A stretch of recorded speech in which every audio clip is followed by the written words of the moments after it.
ជំរាបសួរបងប្អូនចូលផ្ទះបាយរាល់ថ្ងៃចូលឡើងអត់ដឹងធ្វើម្ហូបអីទេហើយធ្វើម្ហូបតែដដែលភាគច្រើនធ្វើតែម្ហូបដែលអ្នកផ្ទះចូលចិត្តនឹងឯងហើយថ្ងៃនេះខ្ញុំមានត្រីសាល់ម៉ុន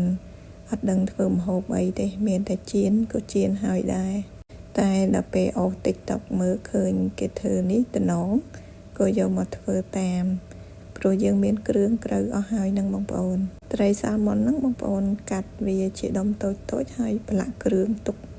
ម្លាយទៅគ្រឿងហ្នឹងអត់មានអីច្រើនទេមានទឹកប្រេងល្ងទឹកស៊ីអ៊ីវម៉ាយ៉ូណេសតែប៉ុណ្្នឹងទេហើយយើងដាក់វ៉ាសាប៊ីតិចក៏បានដែរបងប្អូន